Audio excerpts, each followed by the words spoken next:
So when we think about creating new churches for new people and new places and in new ways, one of the stories that comes to mind for me is Kaylee. Kaylee was kind of your typical done. She had a really hard experience, a harmful experience in her early life with the church, and she was done with church. She was over it. But her friend invited her to come and attend this thing that we do called Burritos and Bibles. And so we gather around all you can eat chips and salsa, burritos, and we have conversations about Jesus. We pray, we offer the Lord's Supper, Holy Communion to anybody who would like to partake. And so Kaylee, invited by a friend, showed up to Burritos and Bibles and got connected with the people that are part of that community, who really started to nurture her and love on her and nurture her young daughter who came along with her. And it was a kind of a tough time in Kaylee's life. She was looking for a job and had a rough previous relationship. And so she was a single mom with no way to kind of work. And so that little community that meets in a burrito place began to rally around Kaylee and to love on her and nurture her. And very quickly, Kaylee came back to her faith, and she came to know the love of Jesus through the love of Jesus' people.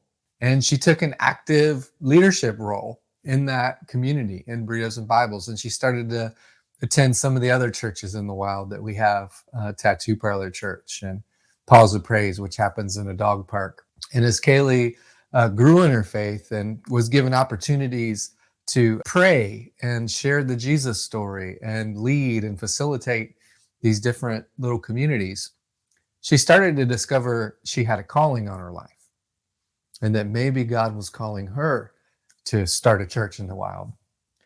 And so Kaylee saw a need with her own kids who had a gap in their daycare. So after school, Kaylee had a job and she was going back to school and making a lot of really profound progress in her life.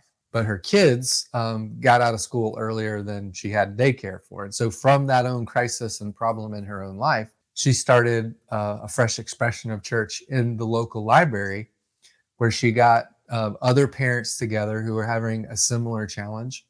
And she had a little kind of a messy church in the library where she would read children's books to the kids. They would have little Jesus stories and prayer time, and she would watch the children until parents came and picked them up.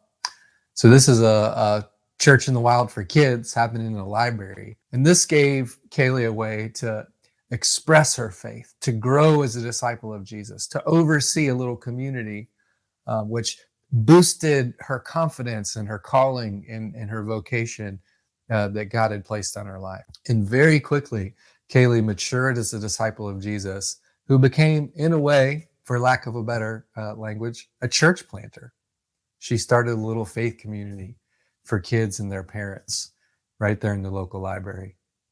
And that's the power of church in the wild, as we connect with new people and new places and in new ways and form these faith communities. It empowers people to think about what church might look like in their own spaces and rhythms, around their own pain points and problems in their life. And how might the gospel of Jesus Christ be shared in that context and community form around those daily practices and rhythms that we already do every day.